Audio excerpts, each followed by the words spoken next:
Well then, g'day, mate. Let's put another shrimp on the barbie. All right. Welcome to 120 Grit. We've got a very special guest here with us today, Mick Gould, plasterer from Gympie, hobby farmer, self-proclaimed, and recent contestant on Married at First Sight. Mick, welcome to the show. Yeah, thanks for having me, boys. Good to have you, mate. Thanks for coming in. Yep. How's things now that you're a bit of a social media star? Oh, it's different. It's different. Just, it's been good. It's starting to die down a bit now, which is good. You're starting to get your normal life and normal routine back again. But it's been insane. I didn't realise the level and the depth of the reach that Married at First Sight had and how extreme it was going to be. I remember one time Mark and I on the show, we did a bit of promo work at Channel 9 and we're having smoke. One of the Sheilas there in charge of the social media stuff, she's gone, just enjoy this moment. And I was like, what are you on about, idiot? And she's gone, no one knows who you are yet. You can have food in peace. And I'm looking at her going, you bloody flog, you have no idea what you're on about. Sure enough, she knew exactly what she was on about because now, like, you've got to have smoko, but you've got to, like, if you're in a food court, you've got to tuck yourself so you're behind a pole. Oh, shit, mate. So you can just eat in peace. Sometimes we take our privacy for granted sometimes, don't we? Oh, yeah. Yes. Well, so I guess... we want to find out a little bit more about you. So who was Mick Gould before the show? You're a Gympie lad. So tell us a bit about where you've come from, a bit of an upbringing, and how you've come here. Oh, I grew up in Brisbane, so I was in the northern suburbs, out Strathpine way, and normal suburban sort of upbringing. You're big brother, younger sister, and middle child. So I was a difficult bugger out of the three of us. So. It was normal. Went to secondary school and was always going to be a sports exercise scientist for an AFL team, and now just a big Brisbane Lions fan. You'd make a great footballer, all 7'8" of you. Yeah, pity. I actually did play bloody AFL. I've had 2 surgeries on my right knee and I snapped ACL in my left knee that I haven't had reconstructed yet. So time to hang up the boots. Oh, absolutely, 100%. As soon as I did, you can't run without an ACL, mate. Oh, absolutely. Well, you can. It's just straight lines, and as we know, on an oval-shaped bloody field, you sort of need to be able to change direction of that. So, which is a bit of it's a sort of a maintenance thing as well with working as well. Everyone out there, like I know. Buddy, heaps of blokes that it's just a struggle to go to work every day with the injuries and just things that happen, and they don't have the correct, whether they don't have income protection or they just can't afford to have the time off work, so they just got to suck it up and get on with the job, and that's basically how I am, often you don't have to think about it until, worst case, until an injury happens or you're off work, you don't have to sort of think about that stuff. Absolutely. Until then, yeah. So. Yeah, right. So you injured yourself at work, or was it playing? No, I was playing footy. Yeah. Just the latest one was it was about 10 minutes ago in the last quarter, and that was going to be it because that was going to be it for the year. I think there was like 4 rounds to go, but buddy, I was going to be up in Cairns doing a fit out up there for about 4 or 5 weeks, so that was going to be my last game. And bloody snapped ACL. Buddy, it was ropeable. And you know what? Put in a half-assed effort chasing a bloke too, and it just went because I'm going 10 minutes to go. I'm not going to injure myself now. You're joking. Take the load off. What a muppet. Yeah, unreal. That's the worst, mate. What a flog. So growing up in Brisbane, middle sort of, arsehole child by the sounds of it. No, I was a bit of a goody two shoes. Like mum ruled the roost. Like you didn't want to get on the bad side of her, as most boys know. Yeah, you piss mum off. Can relate.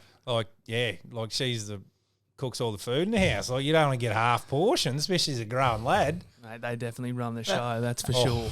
Yeah. Yeah, right. So go through high school. What did you do? You trade straight out of school? Or, no. Because I was a keen cricketer growing up, and Geez, I you'd was bowl with some heat too, wouldn't you? please. Opening? Man, opening Don't tell me bowler. about spin. Well, most opening batsmen that had faced me would just go, "This is the gentlest thing ever." But I thought I bowled quick, so who knows? Come But, in with a bit of steam. Like one of Mum's good sometimes. custard tarts, eh? Oh, Yeah. mate. Oh, mate. But no, it was good. So me and my brother were always going to play for Australia. There was no questions asked about it. Always going to play for Australia. So the thought of something else was just diabolical. No way, we're going to play for Australia. Stuff you, That's what we're doing. Mum. Yeah. So, but then, it become like cricket become more of a chore. Like afterwards, like you're going. It's when you first start going out. And I was working. I actually started as a chippy. Started a chippy apprenticeship, and it was 5 days a week out in the sun building new frames over bloody Warner Way, and then Saturday Sunday was all cricket, and you just can't. Fuck, this is rubbish. Yeah. Standing in the sun 7 days a week. 7 days a week, couldn't escape it. So hated it. So that's basically one day had a.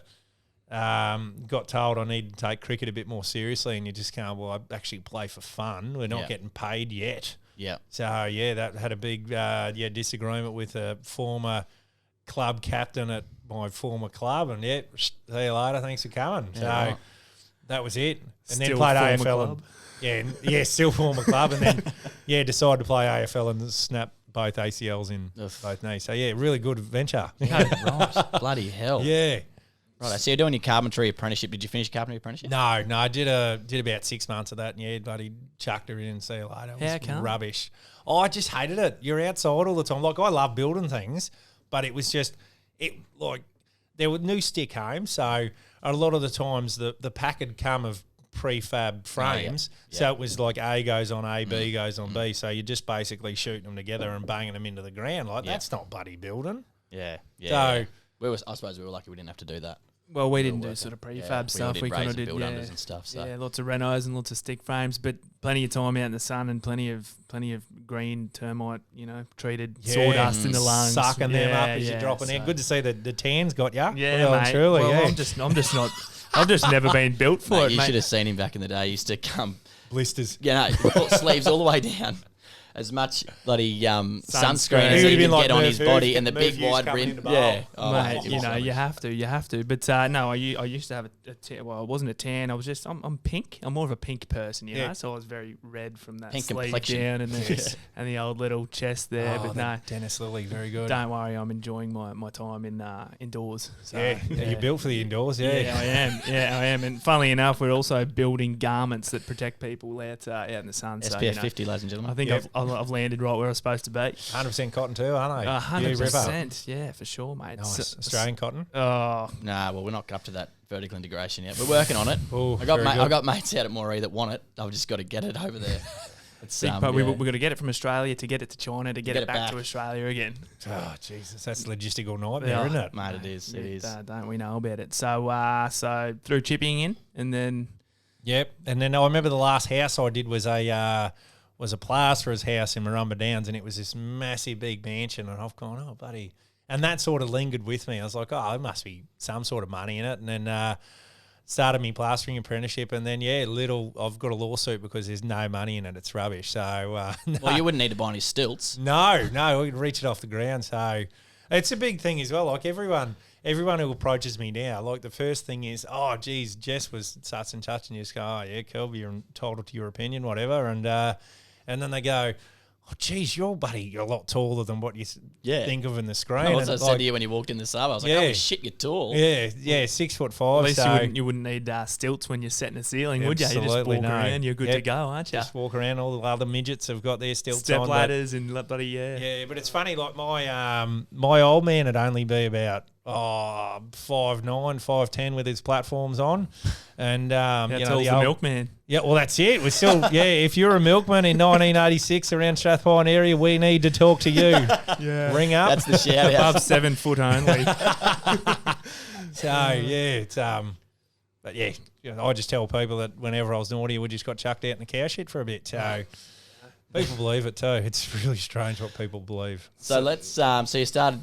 You did your plastering apprenticeship, and then you wound up on a show called Married at First Sight. So how did that come about? What possessed you? You know, like what I always think, like it's interesting to know, you know, when Why? people apply for these shows. Yeah. and I Well, think you missed that's- out on the chat before. We've chatted about this. Yeah. I asked the same question. Why did you apply for this show? I got approached for it. I was actually working in the centre of town here in Brisbane. You mean you were headhunted? And funnily enough, with this head, with this bloody head, it's shocking, isn't it? But Don't really like relate.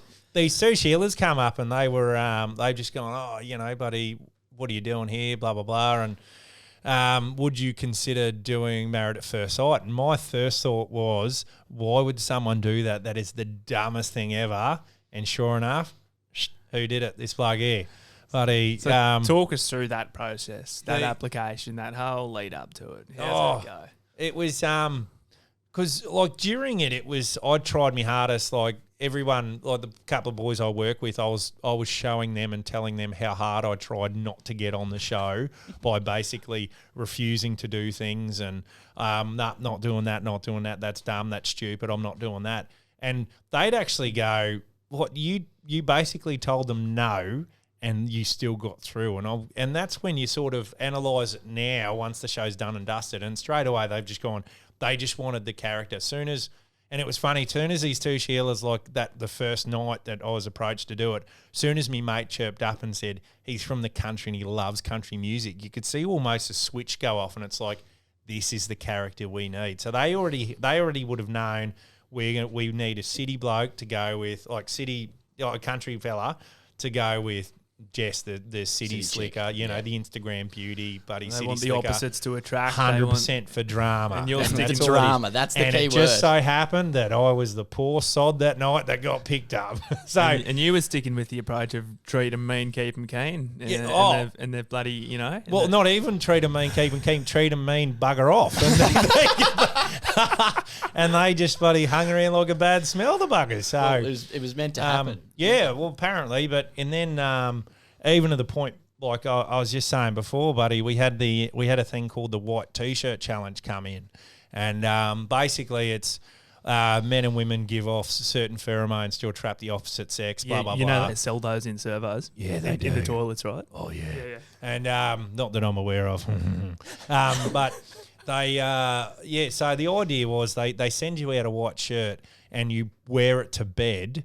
And in the morning, you put it in a Ziploc bag, and then the next night, you whack it on again, go to bed, and then 5 nights, buddy, you put it in an envelope, see you later, and send it down to Sydney so they can have their scientific sniff testing, bloody tests and that sort of thing.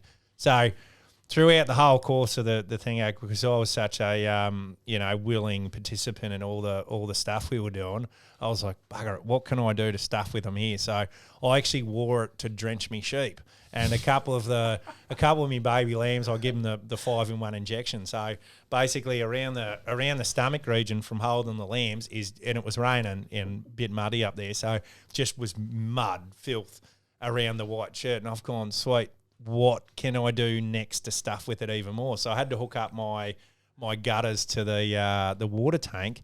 And it just so happened that heaps of silicone accidentally got on the shirt as well. So then had to fold her all up and chuck it in a Ziploc bag. And when I had to go meet the experts, I gave it to this lady and gone, oh, there's me white T-shirt. And she's ripped it out, had a look at it and just gone, oh, are you fair dinkum? And I've gone, look, it got a bit dirty. Sorry about that. I don't know if we've got the expertise to do it, but Mick's got the photo of it. We'll try and put it up on the video to show people what it looks like. It's pretty unbelievable. Fair dinkum. Oh, that's good. I Covered like in that. Sikaflex and silicone. It's pretty awesome. And sheep tongue. Buddy, unreal. You're just really trying to mess with them, weren't you? Oh, 100%. As much as you could. 100%. Like even the boys I work with just go, how are you still getting through? And that's when it becomes apparent that, and like I said, looking back now, that they just wanted the character and they just wanted the rating. So no matter what I did, like I could have gone in there in my buddy birthday suit and they would have gone, yep, hi, you're on. See you later. Thanks for coming. Awesome. So that process. So you were trying to get out of it. Well, I wasn't trying my hardest to get on. Yeah, exactly. But if they weren't, playing to their hand. But then they sort of sold the whole experience like it was going to be a really fun thing. We're gonna fair dinkum, have a crack at finding love for you. It's going to be amazing. We're going to do heaps of outdoor stuff, this, that, and the other. And they basically did the complete opposite. Like, we did bugger all outdoor activities, like outdoor dates with old mate and I. And even old mate, they go, like, I try not to harp on too much about the physical side of it. But, like, for instance, I asked for tall, athletic, brunette, country girl, doesn't mind getting her hands dirty, just doesn't wear much makeup. Sounds like you were natural asking for a 10. This, that, and the other. But, look, if they're going to ask for your preferences, you're just going, here you go. Yeah, Like, if you're going to university after school, you're going to go, oh, yeah, I want to do X, Y, and Z, when realistically you're bloody down here. And, and they basically stitched me up with the complete opposite to what I asked for. So when you got to the point, they were like, right, you're on, and you were like shit, I could actually meet someone here. Was that your genuine feeling? That was when they said you're on. I'm like, all right, let's give it a crack, proper crack at it. Right. You know, what do you got to lose? And the way it was getting sold, it was like, like I said, it was going to be a fair dinkum search, and something could happen here. Yeah, something could happen. And so they built you up, I suppose. You got to a point where you're pretty built up for that moment. Yeah, absolutely. So then run us through. You got to tell your parents you're on a show. You're marrying a random person. I know my parents are ultra conservative. I went home. I'm now married, thankfully. But if I was, went home and told them that, my old man would just be like, he probably wouldn't be able to understand it. Yeah, to begin with. Yeah, at first they were like, I remember going home the day after I got approached with the pamphlet thing with the lady's number. And I said, I got hit up to be unmarried at first sight. And I remember my brother's got 5 kids and my sister's got 2. And there was me, my mum, and then all the kids around the table, and they're going, Mick's getting married. And I was just copping it from all these kids, and I'm going, you know what I'm doing? I'm not getting married. You're getting married. No. And but no, it was really funny. And then my old girl's just into me going, suck it in, rah, rah. And then I've said, you do realise if by some miracle I actually get on this bloody experiment, that you've got to be on camera. And she shit herself because that's her greatest fear. So that was the motivating factor, was to rub it back in Mum's face that she was going to be on Sounds camera. like you wanted it for all the right reasons anyway. But no, Awesome. But yeah, so it was look, put your life on hold, put your life on hold, right? Basically, and that was probably. Looking back now, that was probably the most annoying aspect of the actual show, that it was like, once again, you were just there basically as a ratings bonanza for them, and not at any stage did they actually fair dinkum try to pair you with someone who was going to be your match. But you've got to put your life on hold, and every subby, every worker out there knows you've still got to come up with your car insurance, your house, your mortgage, your rent, your bloody house insurance, your bloody the rest of your life income protection, this, that, and the other. Yeah. And so for 3 months, and like during the filming of the show, is basically the busiest time of the year, work-wise, leading up to Christmas, September, October, November. All the finishing, all the finishing, get it done before Chrissy, the busiest time of the year, phone calls going left, right and centre, and you're going, no, mate, I'm on a show looking for love, basically, and your Mrs. Gould, absolutely, and you get stitched up, and that was probably the worst thing about it, is that you were just there and you're a prawn, and even during the filming of it, we would be referred to as warm props. So we were not even classified as people or talent or whatever like that. We were warm props. Yeah, an object. So that's and I heard that thing one day, and I'm like, what the hell? We're people first, and then we're on a bloody reality television show second, and that was the biggest thing that annoyed me, is that respect is a two-way street, and they kept on going, oh, why don't you respect us? And I was because nothing is coming back this way. You're treating us like absolute crap, and there's nothing coming back our way. So that's another thing that pissed me off. And I was one of a few people that had actually voiced our opinion, and we got punished, not in a naughty, you're in the naughty corner. It was like, we want to go and do this. No, you're filming. You're inside today. Under full-time sort of supervision and under full-time care, aren't you? Basically, So it was a tight lead, and So it was pretty disheartening that way because, like, as someone who works for themselves and as a single bloke, I don't have to answer to anyone unless it's buddy mum and dad, and luckily they live 2 hours away, so they don't really know what goes on too much. So, and then you sort of back to school days. Yeah. And it's demeaning, I suppose. Yeah, it was a really sort of a weird experience, and a lot of people now are going, I'm applying for the new episode, new season, blah blah blah blah blah, and you're just going either one or two ways. They can't run a ship like they did like the season just gone. There's no possible way that they can do it, but so they might actually revert to it being actually fair income again. However, like there's still the lingering aspects of they'll still treat you how it is to get the ratings. Well, that's and blah, the thing. blah, blah, Like blah. like I said to you before we came in here, I said, well, my wife and my housemate, we were watching it probably for the first, I don't know, maybe month. We just got to the point where I was like, I can't watch this anymore. This is just outrageous. Like, it was just that ridiculous. I was like, I just can't keep, like, we just, weren't watching it anymore. So, and then I think the reason that it got even worse, and I couldn't believe, because I listened to Kate, Tim and Marty religiously on the way home every day, and they kept talking about how the ratings are just going up and up and up as the show went on. And I was like, well, holy shit! This is working. They're just going to keep drumming this up, and like you said, they'll just do it even more next year at the expense of real people who are on the show. And that was probably the worst thing about it. So, I mean, it is what it is now. It's water under the bridge, but just trying to make people not do it and just do speed dating, go to the pub and strike up a conversation. Do it naturally. Wear a green sticker. I'm ready to go. Let's jump in the car and go home. Traffic light parties. Yeah, traffic light parties. So tell me, you've gone in there with the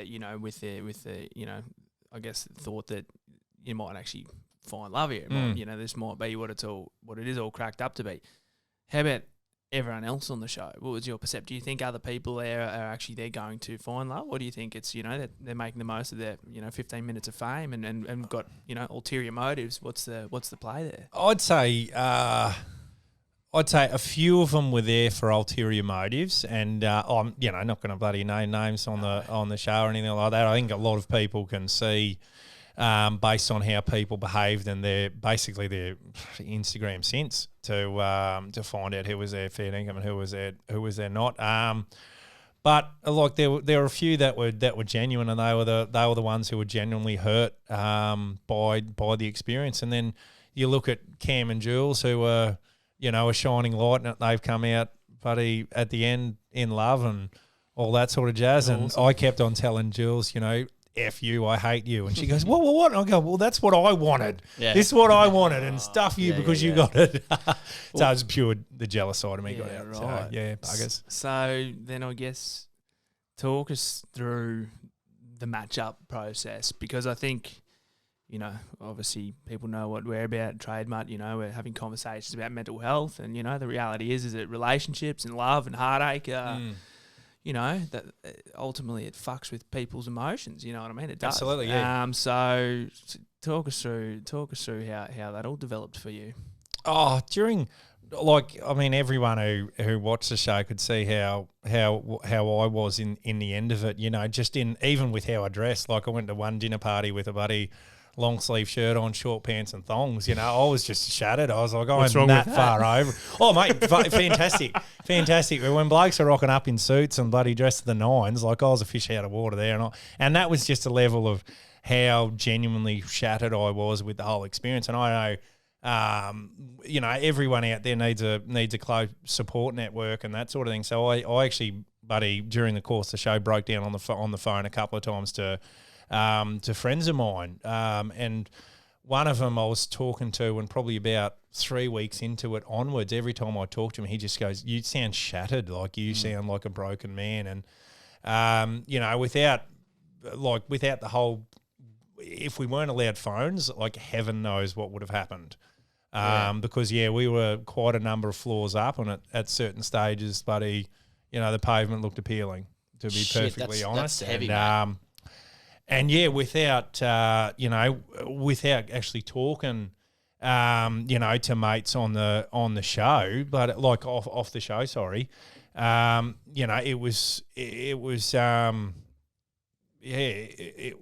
you sort of need that in in your life in general, just like people to bounce stuff off Those and people to support talk to. So, Yeah.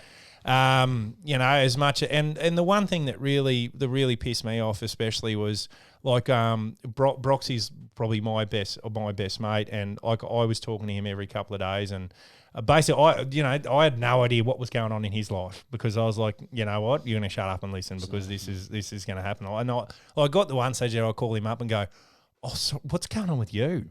Sorry, mate, you know, and just to listen to him, because you've got such a big thing going on in your life. But once again, sidetracked. But yeah, you pissed off, like during the speech, especially, like he got thrown under the bus. Yeah, I remember that badly. Yeah. Like I watched that Was episode. it that bad? No, it was a plugged absolute together, chopped crock. together. Yeah. And I watched that episode with my mum and dad, because I was working in Brizzy at the time, and they've just gone, they were spewing. Like, my old girl has never said a bad word about anyone, and they were absolutely livid with the editing on it. They were like, that's not how it happened.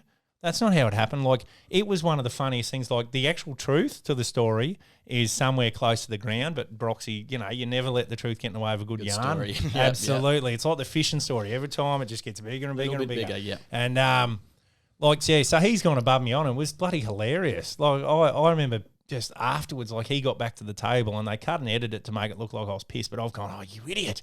And then we've just gone, like, pissing ourselves laughing. Yeah. And my old man was bloody, you know, turned into a woo girl, because he's just got this smile on his face and he's wetting himself. And yeah, they were living, and he got thrown under the bus, something chronic. And, you know, this is, and they don't understand that, like, people's lives, like, they've got to go to work the day after an episode, and if something gets taken completely and utterly out of context, like, you know, the people editing aren't the one living with the consequences. It's buddy, The people it's editing, it's my mate who's buddy, you know, filling up his car full of petrol, and he's getting abused. He's going into Woolworths and he's getting abused, and he's buddy, you know, 0.1% of the whole overall story, and he's getting abused, and it's like, he didn't sign up for this. Yeah, I think people forget, like we were saying again before, it's just like people on TV and people that are, you know, social media famous, stuff like that. Ordinary people, for some reason, just seem that like it's okay to abuse and throw hate and forget that they are just normal people as well. You know what I mean? Like, everyone's the same. Everyone's got the same range of emotions. Everyone, you know, feels the same shit. Like, you know, I know they wouldn't appreciate being abused. Like, why do you feel it's a weird one? Yes, you know? I don't know why that happens. Like, it's a jealous thing. Suddenly, you're on a pedestal. You're someone and like stuff you. I don't know. Yeah. I think to a degree, yeah, definitely. Yeah, it's a weird one. It is a weird situation. So I just want to touch back on, you know, we want to talk about, you know, mental health and how you struggled through the show. So, like, as I said, like, I recently got married, and like that day, you're still struggling? Well, yeah, still struggling. I'm struggling this week. She's overseas. Oh, mate, that's not going to pass. My life goes to pieces without. Did I just hear leave pass? No, I haven't eaten for a week. 5 days. I'm starving. What? She didn't have pre-pack. No, anyway. No, we can't go into that. So, I know on my wedding day, about 2 hours before, you know, Dan was one of my best men, my two other best men, and my mum was sitting there, and I was just like numb with, you know, nervous. Like, I was just that numb. There you go. Yeah, I was like, holy shit, like, this is about to happen, you know. I know you obviously didn't know who she was, but were you like anxious about what you were about to go through, or? I'm a bit different. I'm one of these people that, like, you know, you talk about the wedding day, and it was like, oh, you know, you wake up in the morning going, oh, getting married today. Yeah, cool.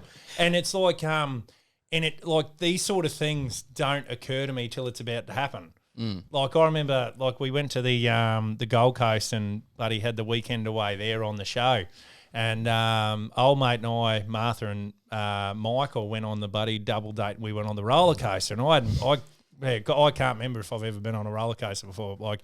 And they're all going, oh, yeah, like, and the producers are going, oh, we want you to talk up how it's going to be. And I'm going, oh, she'll be right, you know, buddy, jump on the roller coaster, strap yourself in, buddy, she'll be right.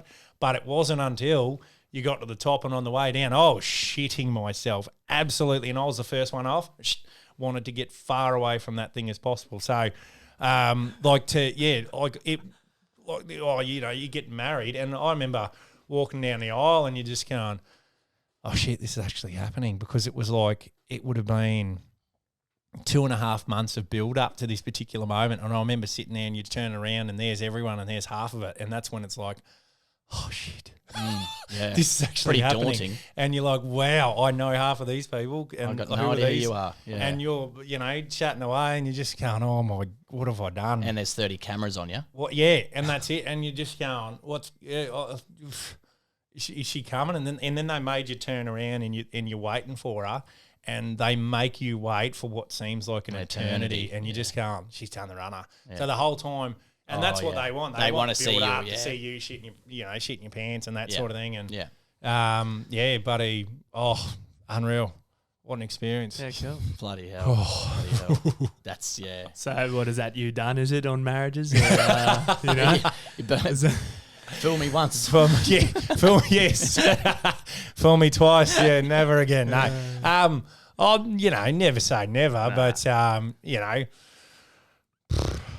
Pretty unique experience, eh? yes. Yeah, very unique experience. Very. I think it takes different. a lot. I think it, takes a lot of balls to jump into the unknown like that as well. I think people forget the fact that you're taking a massive risk. You're putting yourself out there in Very a big vulnerable. way. Yes. Very vulnerable. And you're making yourself vulnerable. And I think that is what so many people are scared of, vulnerability and putting themselves out there, because it's always, what if I fail? What if what if I look like an idiot? What if this What's happens? Jono going to think? Yes. What is everyone going to think? It is. And I think people do get stuck in this, what's everyone going to think? Well, who gives a shit what anyone thinks of you? And I think that's, credit to you for putting yourself out there and having a crack. I think But a lot of my mates know that I genuinely don't care what people think. Yeah. Like, as you can see on the wedding day, like, I had bloody long bushy hair, not combed, don't care. Yeah. I don't have to look at This is me. who I am. Oh, Yes. you combed your hair And- before you came into this studio. What was all that about? Did you see? You saw the secret comb, did you? Yeah,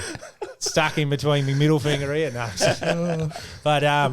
but yeah, I don't really care. Like, this is the thing, especially with social media now. You go back to the whole social media and everyone criticising social media, and social media has given idiots a platform to voice their opinion. Beforehand, it was basically politicians and knowledgeable people that you are, and your mates that you ask for your opinion. Now, That is a good point. bloody every Tom, Dick, and Harry's got an opinion on everything, and it's turned. And then you have a look at the so-called social media influencers now. Like, apparently, Like you. I'm branded as a social media influencer, and I still find it weird that people want to get photos with me.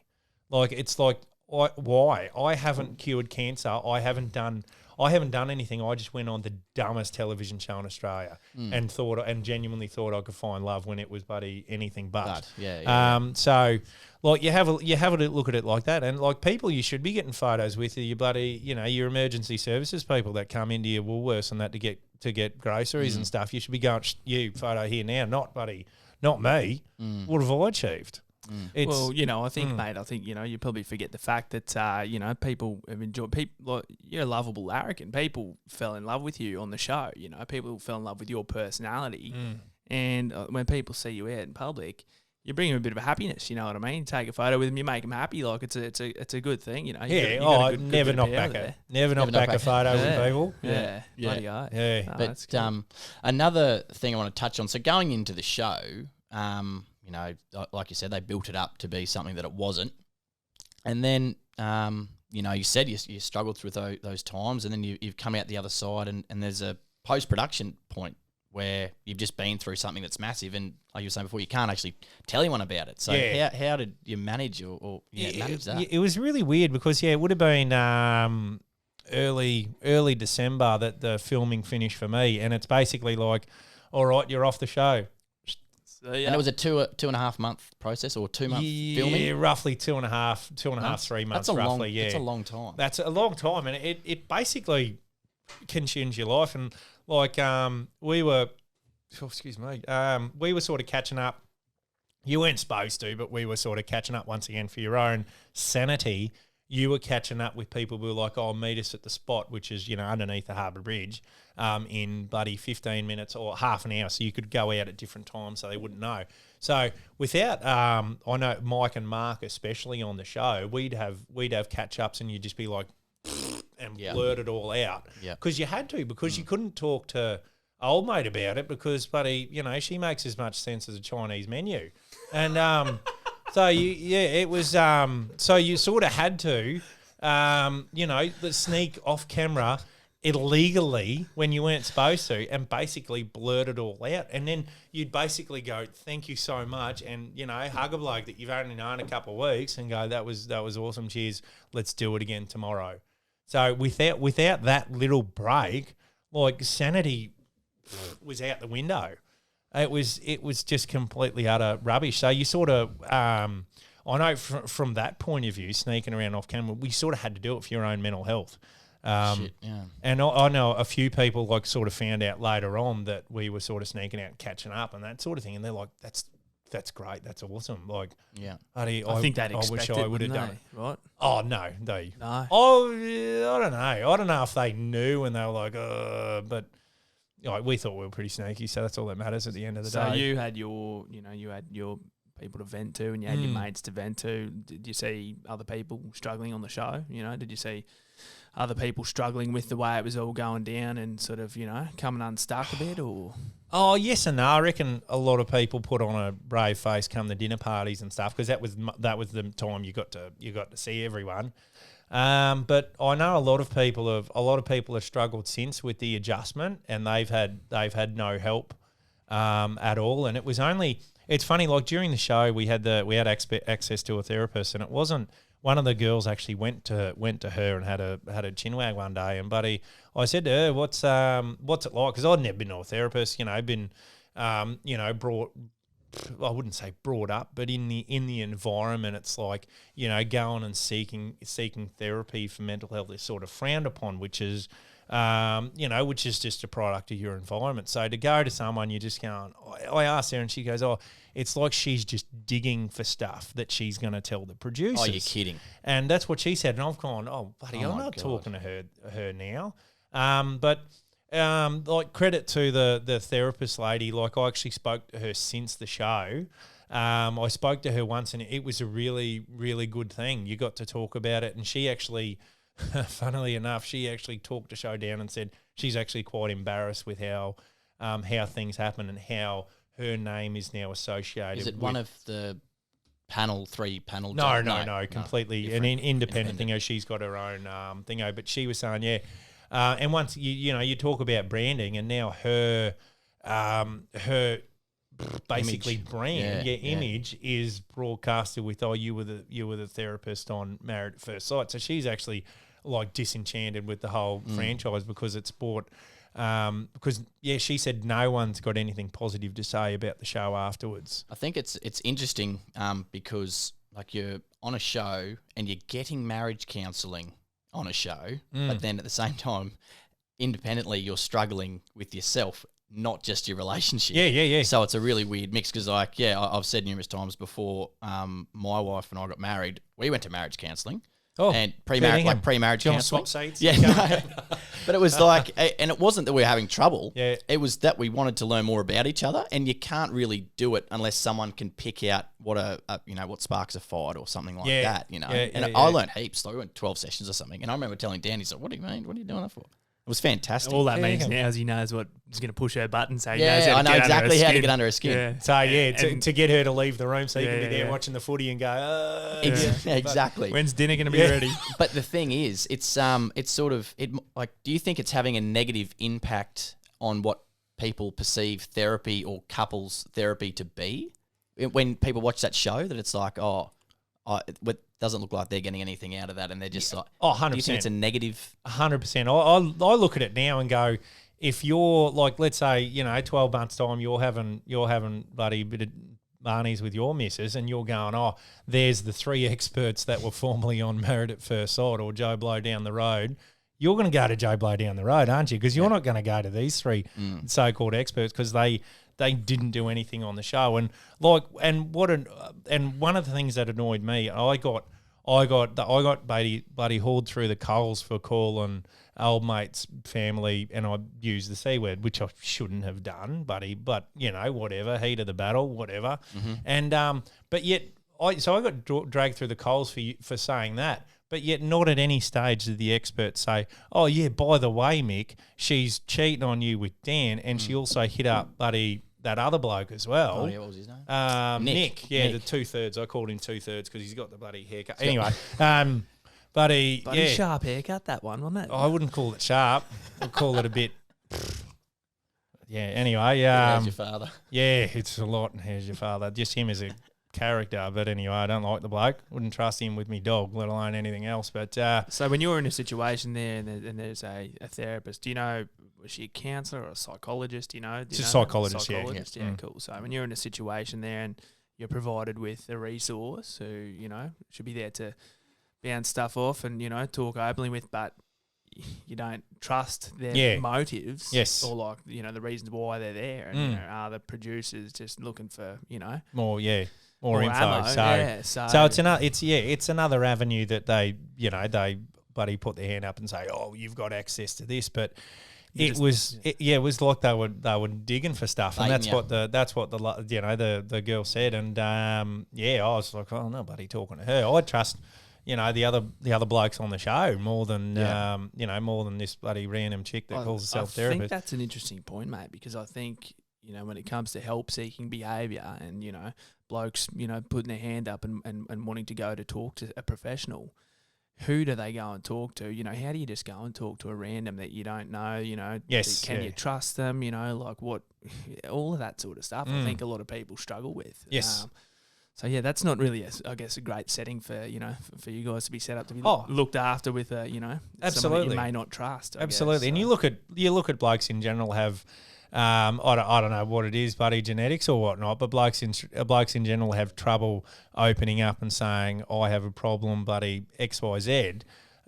So it needs to be a pretty open forum with your mates, especially. I know, like, a couple of times where you've been sitting down with mates, and it's become that they, even though you've been long-time friends, they've got to be 100% comfortable in the environment, and then go, this is what's happening. So, there's definitely needs to be more of it. That's for sure. Well, you said before you actually sort out that counsellor after the show, the psychologist after the show. So you had a session with her? Her. And that was positive? Yeah, it was. Yeah. Because, you just, I put the rubbish about what that girl said aside and had a chin wag to her.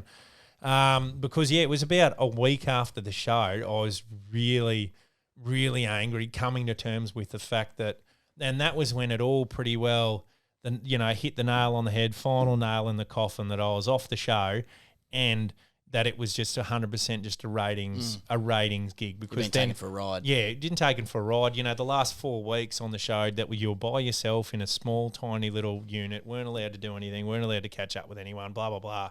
And I found myself through the cycle of, you weren't filming today, so I was like, just go to the pub for lunch. And then, lunch turned into a long lunch, and then the next day it was, buddy, I was doing a bit of filming in the morning. They'd be like, you have a big night last night. And you're going, yeah. And it's the spiral of drinking just because, like, to deal with so that was a your coping problems. mechanism. So and it's a coping mechanism for many a bloke out there that I know. I mean, everyone out there knows that someone that drinks too much, and to deal with problems that they have, and to overcome certain easier problems. just to avoid it altogether, absolutely, isn't it? Just drink it away. 100%. And I know, like, when I was living in Darwin, it became a point where we were drinking 24, basically all the time. You'd work just to sober up, and then, buddy, go back on it again. And I left because it come to a point where it was just overtaking, and I saw the writing on the wall with my own consumption of alcohol to deal with problems, and this sort, like, you deal with it, and then the environment that they had sort of brought you back to the problems that you had in the past. And It's your surroundings, who you're yeah. around. Yeah. Oh, absolutely. And it was sort of disappointing that your mates just on a phone call can pick up that you're completely and utterly shattered, Something's not this, right. that, and the other, Yeah. and yet these trained professionals sort of can't pick it up. And as a bloke, like if she'll be right, she'll be right, mate, is probably the worst sentence to use ever. Yeah. When it comes to your own mental health, and I was using that, and if I probably would have opened up a bit more early on, I probably wouldn't have been able to deal with the problems a bit better. But I was sort of dealing it in my way, which was talking to a couple of people on the show that I trusted, and two of my mates off the show that you're ringing up and dealing with. So, but then again, no one really knows what you dealt with until the show came out, and then the whole of Australia is pretty much ropeable with what happened. So Yeah. So I wonder if your experience on the show there, basically sounds like the whole thing was a lot of rubbish, very staged, obviously. And Was there any script? And Sorry to butt in there, Derek. right. a lot of people say, is it scripted? And the best way. The best way I can describe Is this a it. scoop? Actually, I haven't said this before, but the best way I can describe it is going back to the Gold Coast. There was like people out there probably remember that I had a picnic set up beside the spa downstairs. So they've come in and they've gone, oh, here's all your food. You're going to do a little spread and you're going to talk about this. So Have you ever made a picnic before?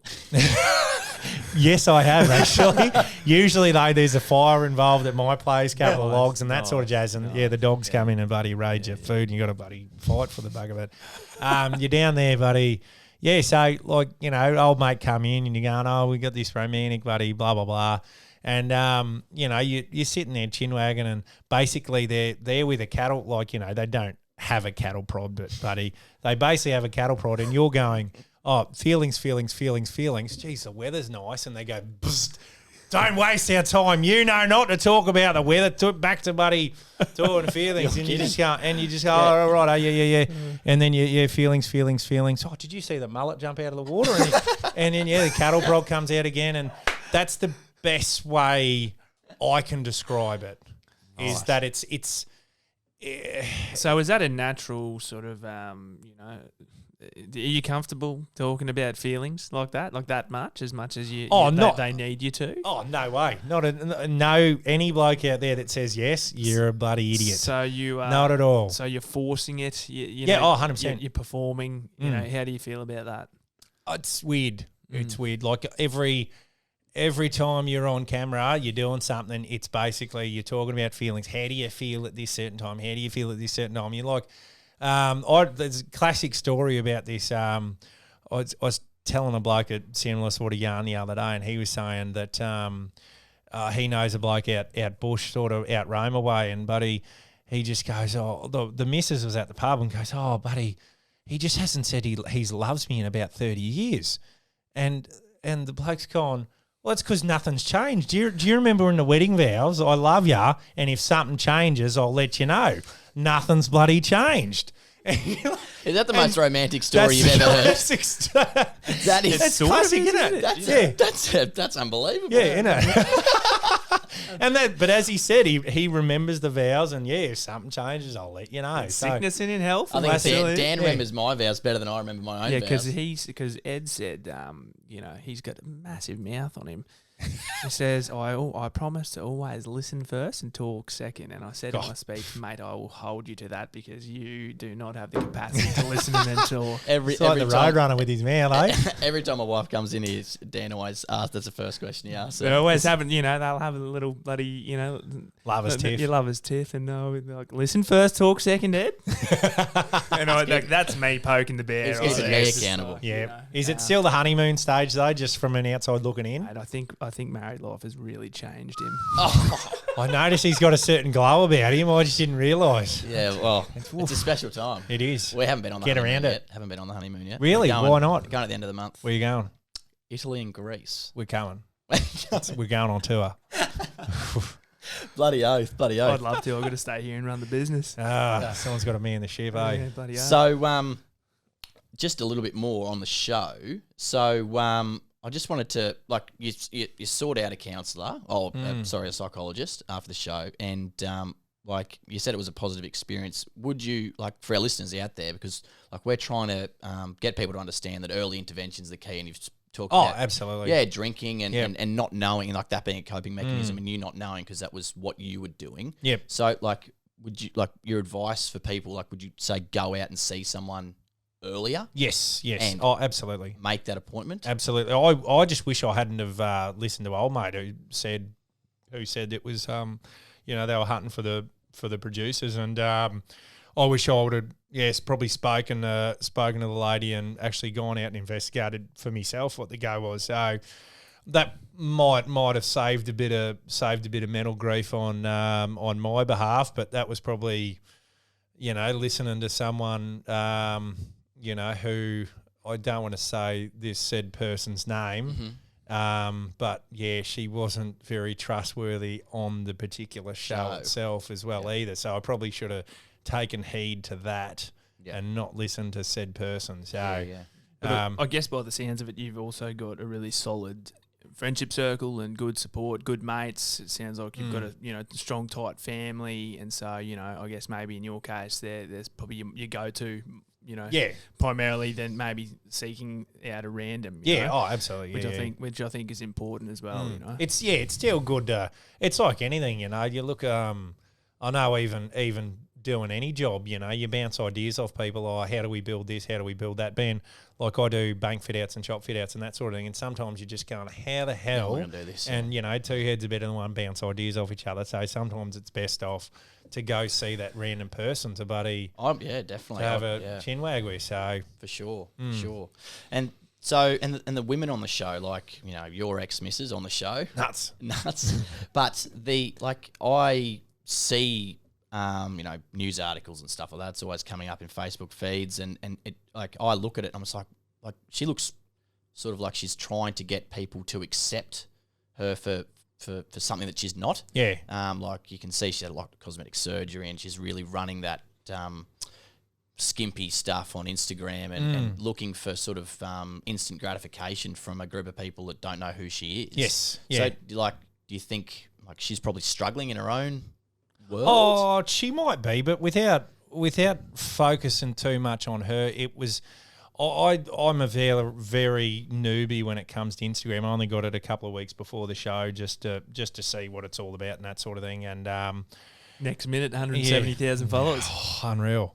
And who'd have thunk it? Jeez, you exploded. I didn't see that happening, but yeah, I know. Just following certain people, and that sort of thing. It seems to be a lot of the case of. Especially with the females out there, if I'm feeling a bit down today, I'll skimp down to wearing bugger all and just cover my nipples and put a photo on Instagram instead of celebrating all the beautiful, amazing, strong, intelligent women out there. Once again, society's just going to the beauty section. And like you have a look at even today there was an article about some bloody influencer in Melbourne. And the influencer just so happened to be this absolutely drop-dead gorgeous blonde girl. Like, why couldn't it be the strong, beautiful women who are doing so well for the women's, Me Too movement, really supporting, champion women's equality and this sort of thing. And we're focusing on women that get lip fillers, that get cheek fillers, that wear G-strings and little tiny bikinis on Instagram instead of going, here's a beautiful, independent, strong woman. Yeah. Let's see what she has to say instead of just the beauty side of it. Well, how do we change that culture? How does that shift, do you reckon? Like, how do we... Probably, to be perfectly honest with you, probably more of this going mainstream, more it's getting said person down and really nutting into the what makes them tick and the just how smart and intelligent that they are, and there's a few out there, but like I don't know how as a society we can change to really accept that and make it more of a mainstream thing instead of just, oh, she's a size 6 with massive kahunas, let's bloody have a look at her on Instagram. No. There's one woman in particular that I follow on Instagram, and I'm starting to have a bit of just work with, especially a lot of rural mental health thing. And we've got a couple of things coming up in Brisbane itself here, like a Dust Off Depression Day. Yeah. And it's mental health in the bush, and like this woman should be championed for what she's doing for the bush. Yeah. But like she's got, I think I wouldn't have a clue how many followers she has, but she's a single mum working as a jillaroo in the bush. Like the things she does should be championed. Dust Off Depression. That's Zoe Eaton, isn't it? Zoe, Zoe Eaton. Eaton. That's Zoe. Yeah, she's doing some big things out there, which is really cool. Absolutely. But So I just wonder if it's almost a bit of an identity crisis or a bit of just a lack of identity. I think if you if you see yourself as, I guess you don't see yourself as an object, but you're selling sex, I guess, yes, right? And that's the thing, that's what they sort of identify themselves as. That's what it's they an easy perceive. sell. They perceive that as their asset, rather than that's easy. I can do that. I can make a buck doing that. Why do I need to, Absolutely. be intellectual or, And you have a look at certain people. Let's just take the Married at First Sight, the women on there as a cross section of society, right? You have a look at certain people's Instagram that are wearing bugger all, have certain things hanging out for everything to see, and then you have a look at the likes of Jules, Heidi, like these amazing, beautiful, strong women who aren't doing any of that. They're sexual, amazing women that are oozing all that sort of jazz, and yet they're not doing any of that. And I look at them as far more attractive. If I was a company, I'm going to those two women. And then you look at like Tamara's another fascinating one. Like she's a beautiful, amazing woman, but she does a lot of the certain things and post that sort of stuff up. And I'd sort of say to her, you're more than that. You don't need to do that. You're not like those other ones. You're better than that. But she's amazing and beautiful. You do you. Well, I'm not telling you how to run your life. Survive this long. But yeah, she's got a hell of a lot more to offer than just the skin tight and things hanging out and that sort of jazz. So, well, we were talking before about what they're doing in Canada with Instagram trolling. Not showing the likes on someone's picture, and I think obviously that's what people chase, right? Yes. Everyone wants the absolutely. likes. You want the likes, and even so, you can see your own likes, but no one else can see how many likes your pictures have got. And so, I think I'm interested to see how this is going to change people's perception. Yes, absolutely. Of what actually is beauty and what is worth a like and all that sort of stuff. So it might change it, but then again, it might. It might carry on. People will just chuck more selfies. I wonder what would happen if Instagram broke tomorrow. There'd be a lot of people out of work. That's unreal. For sure. Yes, a lot of people. That'd stuff them. That'd be us too. We'd be down the gurgler. Yeah. That's why I think don't cancel Instagram. That's why we're getting in podcasts now. We're getting multi-platforms. Yes, that's the go. So, sort of rounding out, I suppose, what. With your influence now, you've got a huge following, like Dan said before, you're like 180,000 followers. Post show, she's all wrapped up. So what are you doing, to make a positive outcome from the show? Like what are you doing now with your newfound fame? Oh, like I said, with the helping Zoe, sort of just. She was another one who just contacted me through Instagram and said, "Oh, will you wear this hat, the Dust Off Depression hat?" And I've gone, "Yeah, no worries." Put it up on my story, and then Boots got into motion. The lady at Rivershore Resort on the Sunny Coast organised a fundraiser on Anzac Day, and it was we raised a heap of funds for the Dust Off Depression thing, as well as raising a bit of money for the RSL as well, and a lot of that, like that sort of thing, came into it. So we're doing another that charity event's coming up shortly with Dissection and Dust Off Depression, and that's something really cool to get into. As well as let's look at mental health in the construction industry, which you guys are dealing with, and I know lots of blokes out there who need a day off to sort life out, but they can't afford to. And a lot of people break out at work and they'll say stuff they don't mean to, this, that, and the other, because they're struggling at home. And like if you bring a system in where the government goes, righto, you have 2 days off, you've had enough, then there's going to be, it's kind of like the welfare system now. People are going to abuse it. Yeah. So it's a fine line, and something needs to happen on that front. And that's a great thing, you boys are doing by bringing mental health in the construction industry to the front, because I talk about this with a mate of mine as well, and Greg Inglis, great footy player, right? And I know he had a knee reconstruction off. He wasn't playing footy for about 9 or 10 months. Yep. I know when I had a reconstruction, buddy, I was making $160 a week. I think the footy club was paying me, and I had to pay rent, car insurance, this, that, and the other. $160. Well, yeah, exactly. And so I remember Greg Inglis did a chat, and he was talking about depression, how depressed he was, this, that, and the other. And it's like, mate, you're making $20,000 a week. You have nothing to worry about. Like, and you talk about but in the real world, like, people are out of work, like there might be no work for 2 weeks, so they've got the mortgage stress as well. And it's like, you blokes are out of touch. Well, I think it's funny you talk about the Greg Inglis thing. Like, I'm a mad Rabbitoh supporter, if anyone didn't know that already. No one asked you either. So let's just. He's got more teeth than the average Rabbitoh supporter. Easy. Times 3 too. So, but the thing, I think it's funny because people say that, like, oh, he's got everything. What does he have to be depressed about? But the thing is, like, his individual story is that he was struggling because he was someone, and then when he was injured, he was no one. Yeah. Yes. It's like no one can really understand until you're in that position. Oh, absolutely, 100%. Yeah, and like it's same with you. Like when you went through that show, like, people might be listening now, like, oh shit, what was he depressed on that show for, mate? You're on national television. Yeah. But the thing is, they don't understand. People don't get it, and that's the thing about like what we're trying to get out to people, and what we've learned is like, trying to put yourself in their shoes and understand it from their perspective, because we can only see what we can through our own eyes. His identity is a footy player. Yeah, that is all he is, and he's been playing that since he was 16 years old, and like. But you have. Well, but I mean, as a professional, like it's just like it's unbelievable, and you see what that guy. Shit, I just turned into a keyboard warrior. Oh my god!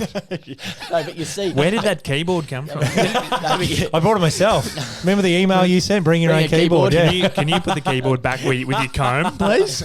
But it's like it's interesting, and like after he's just retired, and they were showing videos of him. Like I was saying, he was 16, and he's just a tall, lanky guy playing for North's Devils. Like he was just a skinny, tall Aboriginal kid. Gun. And you look at him now, and his chest is, he does have a big chest, it's like a foot deep. It's unbelievable. Huge. And like that's all he's been. Like they've built this, animal of a football player, and now it's over. Life after footy is a whole nother conversation. That's a whole other podcast. Yes. I listened to a bit the other day. Yeah, unreal. It's But that's another issue. It's pretty interesting. So you've come out of it now. She's all wrapped up. You've got a bit of social media following now. So you obviously want to use it for a bit of a bit of good, a bit of charitable stuff, which is fantastic. You're talking about the green shirts. Yes, earlier. Which So I thought was pretty cool. That's something that sort of is now close. Like during the show, they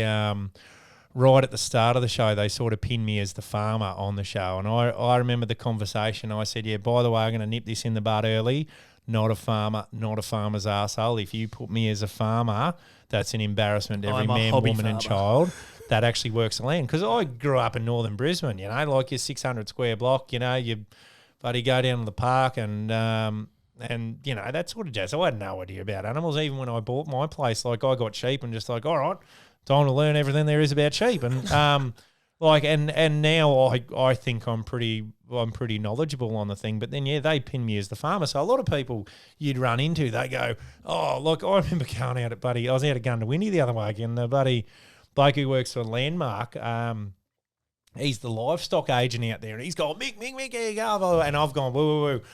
Before you think I own a big bloody farm, I'm just got 20 of the buggers, right? Not getting any business out of me. Yeah. And that was the sort of vibe I got from him chatting. And it's like, once again, you know, the media Misconception. building you up, to something you're not. Like I'm a tradie who wanted a lifestyle change for myself and my future family. So that was fairly frustrating. Then I was like, you know what, bugger it. If you want farmer, I'll give you farmer. So then I sort of aligned myself with a really good cause called the Green Shirt Movement, which is all about getting the rights back to the farmers and against and getting the whole agricultural sector together and uniting against the rubbish laws that are getting brought out now. And that's been such an amazing network. And it's almost like you talk about belonging to a footy club and something. I know myself after I've done the last knee,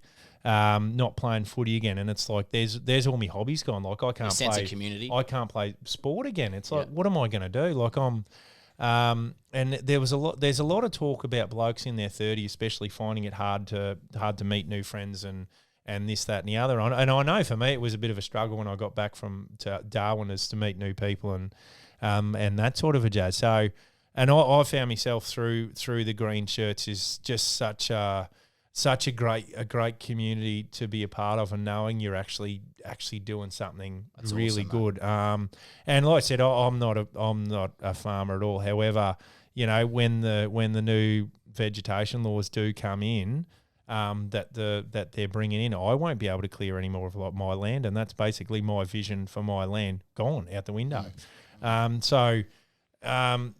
You're basically telling farmers they're a pack of idiots, and it's just rubbish. And the more you read into it, just the more corrupt and bullshit it is. Yeah. So I've been getting through Instagram again, once again being a powerful tool that I hated with a passion before I joined up. I was getting. Like the first time that green shirt got seen on television, I was getting messages from men and women going, thank you so much. This Labor government has done me out of a job. I remember one in particular. This Labor government has done me out of a job with the new VMS, the vehicle monitoring system laws that they're bringing in. And I remember just sort of, I read that and I sort of sat back in my chair and just gone, wow. You know, like I can do something good here. Positive. And I know especially, most farmers got better things to do than bloody, email and bloody fight the government. Yeah, they're like, that's it. So, if I get in there and help out and bloody and do something good about it, and even just little things like make people aware of where their food comes from, because with the laws and everything that's coming in soon. If the Australian farmer isn't protected by the Australian government, we'll be getting all our food from overseas sources. And Australia got the greenest agricultural sector in the world now. So basically, a lot of even now, like you import your food and that from China, it's covered in chemicals. It's not up to the same nutritional value as the food that's grown in Australia. And all these vegans and that are having a barney and that at the moment, and it's like you should be sticking up. This is where your food's coming from, champion, not bloody, what are you doing? They're fighting the wrong fight. Yeah, I believe, but there's, like I said, there's no talking sense to some people. So, and that's a real powerful tool. And even like that, one of the heads of the green shirts come over my place the other day, and we were just having a chin wag and talking politics and that sort of thing. And he's just gone, you've put just through the exposure you've given the green shirts and farmers in general, you've put us forward so many years, and like we can't thank you enough. And it's going, mate, the thanks is just being able to be part of what's happening in the future. That's all I want, and I'm not getting paid out of it. People think that I'm getting paid out of it and that sort of thing. No, it costs me heaps to drive down from Gympie to Brisbane and show up, and in a couple of weeks, like for the bloody Parliament, bloody what are we voting? Yeah. That's what. Yeah, that word. I was struggling with that. Yeah, but like I'll be down. Yeah, that word. Yeah. I struggle with that one. Bloody voting. So no, I'll be down there in the Jimboomba area with a couple of people down there. Just trying to get people to vote anything but bloody Labor and the Greens. So it's the worst thing for the agricultural sector and small businesses in general in Australia that are going to get taxed too much. And once again, if they do come into power, your small companies or your subbies are going to get taxed through the roof, which equals mortgage stress, which equals relationship breakdowns, which equal mental health. That's Mate, it. I tell you what, like, firm believer in, different things you go through in life lead you to where you're supposed to go. And if Married at First Sight is a stepping stone to lead you to, to where you're supposed to be, you're a bloody stand-up guy. And it's been good to have a yarn with you. So Been that's awesome, cool. mate. Yeah. It's been awesome. Thanks, guys. Cheers. Just before we wrap up, we had a bunch of Instagram messages coming through, some questions for Oh, you. yeah. There were some funny ones. There were definitely some ones we can't, We'll keep them for afterwards. Can't read out, Discuss them. but there was a few, just briefly. What's next for Mick Gould was the theme there. So Oh, I don't know. Like at the moment, I just want to get back into work and get your life back, get the bank account, and just get back to normality. And the one thing I do want to do with my particular Instagram is to just promote small business and promote Australian business, and in particular the agricultural sector, because it's one thing that a lot of people in the city in particular have no idea what's going on. And if I can be one little part of helping people understand where your food comes from, how it gets made, the blood, sweat and tears that go into putting bloody food on your plate 3, 4, 5 times a bloody day. And if you can make better choices to help out Australian companies, Australian farmers in general, it's a better thing. Like there was a company the other day that got in touch with me called Our Cow, and they're At my wedding. Yeah, Those guys. They work with my old man. Oh, fair dinkum. Remember, it's a small There you world, go. mate. Yeah. B and Dave. Yeah. Yes, that's it. Yeah, Bianca and Dave. Yeah. Bloody, they're legends, and they got in contact with me through Instagram, dropped some meat off, blah blah blah, and that's one little thing that they're going straight through to like all they're buying their cows off local farmers. Yep. So the money's staying local. They know exactly where your food's coming from. And that sort of thing. And it's helping out local families. And instead of, lining the pocket of bloody Coles and Woolworths CEOs to buy another bloody island off the coast of bloody Koh Samui or wherever the bloody hell that is, like you're helping local businesses and local families. And there's too many, like even out at Gundawindi the other week, there's too many shop fronts that are empty. Yeah. And that's an indicament of society in general not caring. And instead of shopping around, going local, spending that little bit extra, or not even spending that little bit extra, just going to the shop next door, to the butcher shop or the veggie shop, where it's coming local. But this is just basic stuff that can help out, not like the Australian economy. Like it's just mind-boggling. nice, mate. We did have a question from our cow. They wanted to know how the meat was. Yeah, they did. Unbelievable. Like, I was actually talking to them the other day, and I've never seen marbling on a T-bone like they had. Unbelievable. Let's go get one. let's Let's go go. Let's go get one. Yeah. Awesome, mate. Mick, you've been an absolute pleasure. Thanks for coming on the show. Yeah, mate. You're a bloody you're a legend. Good on you, mate. Thanks guys. Cheers. First round's on you.